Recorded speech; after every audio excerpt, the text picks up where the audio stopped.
You're fine for 1 minute. And then all of a sudden you wake up in a hospital room, in a hospital bed, surrounded by doctors. So tell us, once you find out, what happened? Story 1. My fiancée just had meningitis 3 months ago. She woke me up Friday night, Saturday morning, saying she was very sweaty from a nightmare and wanted to take a shower. I said fine and went back to sleep. I don't know what happened, but next thing I wake up to is the light snapped on. It's 1:30 a.m. and she's rummaging through stuff on the floor, mumbling. She leaves the room and I follow, so she goes to the bathroom and is again rummaging and mumbling about where her phone is. I'm trying to talk to her and she's just speaking gibberish. I thought it was German at first because she does speak German. I thought she was just like sleepwalking. She talks in her sleep frequently, and though she never walks, it's a short leap. I walked her into the shower and turned it on and sprayed her. I know, don't wake sleepwalkers. Never mind with the shower.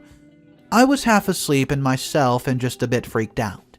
She didn't stop with what I realized after was the gibberish. I could go on, but cold notes. I took her to the ER at 2:30 in the morning. They drugged her because she would not settle at all for any test and swung at the nurse putting in an IV. At 8 a.m., they come in for lumbar. She's been basically unconscious since 4 a.m. but still thrashing and rolling around in the bed and swinging at anybody who tried to touch her, despite the drugs they gave her. So, they said I have to leave now and that I should sleep a bit. Went home for 3 hours, and when I got back, she was in ISO bed, strapped with leather psych cuffs. Spent the rest of the day with her, and I had to wear a gown and gloves the whole time. And she got into her room that night at 11:30. She woke up the next day, Sunday, completely alone. Before visiting hours started, strapped to a bed with leather cuffs with no memory of how she got there. All she remembers is going to bed Friday night and waking up Sunday morning like a random victim. That wrecked me for a bit, honestly. I felt so bad I wasn't there, but they wouldn't let me stay overnight once she was in a proper room. Hers turned out to be caused by shingles virus, attacking her brain basically. Some people get a shingles rash on their chest, some it's lower. Apparently, some it affects other areas like your brain. Full treatment course was 14 days in the hospital. Especially scary because that first night before taking her to the hospital, I have no idea how long I went back to sleep for. We're moving on the assumption it was like 5 or so, but it could have been an hour for all I know. Our sunroom light was on where it was off when we went to bed. She'd been out there at one point but has no memory of it at all. Story 2. I had viral meningitis at 17, literally the most painful experience of my life. More painful than fracturing my ankle in 2 places by a lot. It felt like someone was hitting my brain directly with a hammer every time my heart beat. On the way to the clinic, I made my dad pull over so I could throw up about a dozen times from the pain in what should have been a 5-minute drive. Later at the hospital, I spent the night in the ER. And I was just there definitely having the worst night of my life. Apparently, quote, I have a headache did not put me high enough on the triage list. What I should have said was, I think my mind might actually explode. Finally, after hours, I get a bed and a spinal tap. Apparently supposed to be painful was nothing compared to the headache.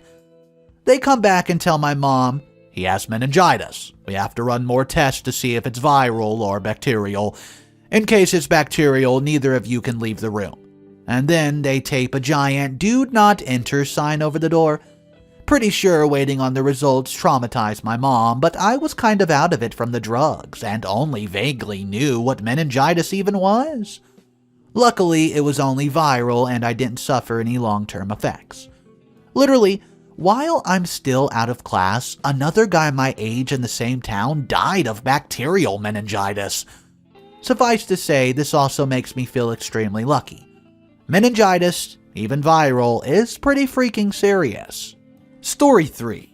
Was on my way back to work on my bike, and last thing I remember is turning out of the driveway. I woke up 5 days later in neurotrauma unit with 11 broken ribs, a shattered clavicle, a punctured lung, 8 stitches on my foot, 6 behind my ear, and permanent nerve damage. I have no recollection to this day what happened, and from the evidence, I'm pretty sure I was ran over. There was also blood on my helmet visor from the wound behind the ear. I've had some parts filled in for me. The first hospital they took me to could not give me strong painkillers and risk putting me under because they didn't know what damages my skull took. CT scans were required, and it took 4 hours for me to go to a hospital with a CT machine. 4 hours with a punctured lung. There's no video of the incident. It happened conveniently in an unsurveyed spot between 2 video cameras. Bystanders were of no help. At least my brother and dad did not collect my information from them that they shared with me.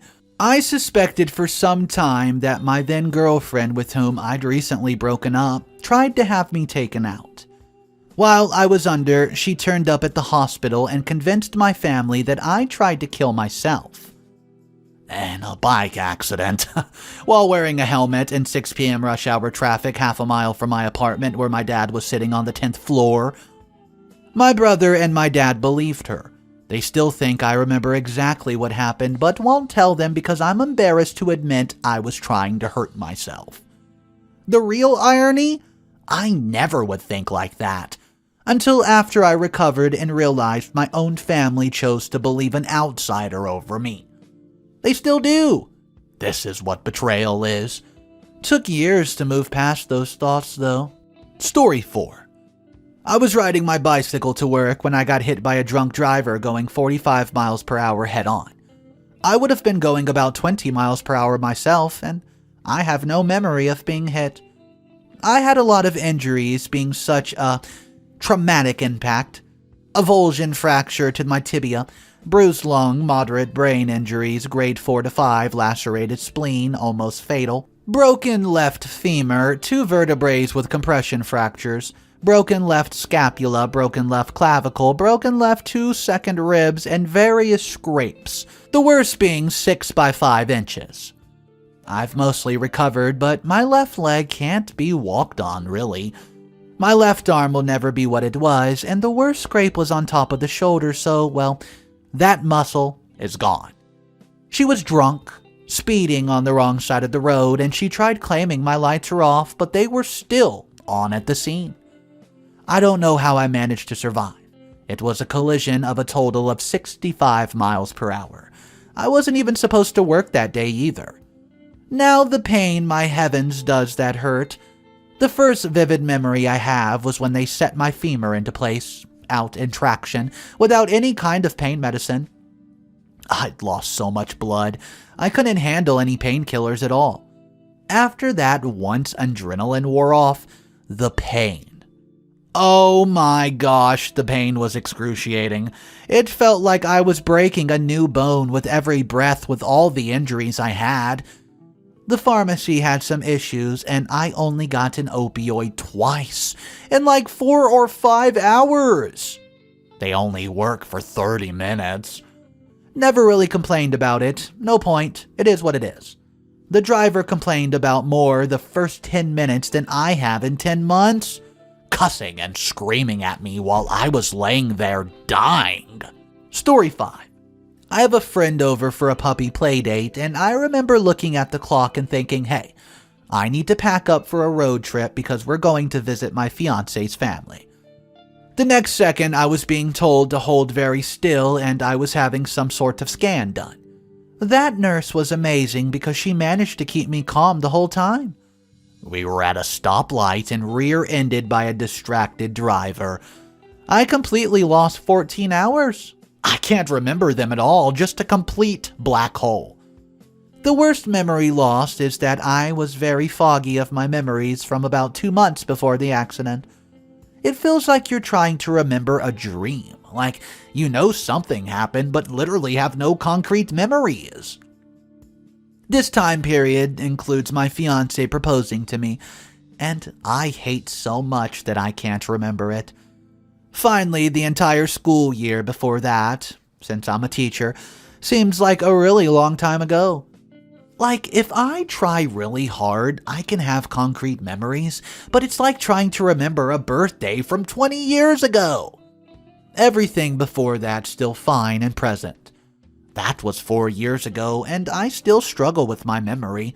Watching the dashcam footage is surreal, because I know that it's me and I was awake and talking, but no matter how hard I try, I can't remember. Please don't text and drive, it's not worth the risk. The young man that hit us made a simple decision that completely changed my life, and I'll probably struggle for the rest of mine because he was looking at his phone. And a quick edit to add some humor to the story.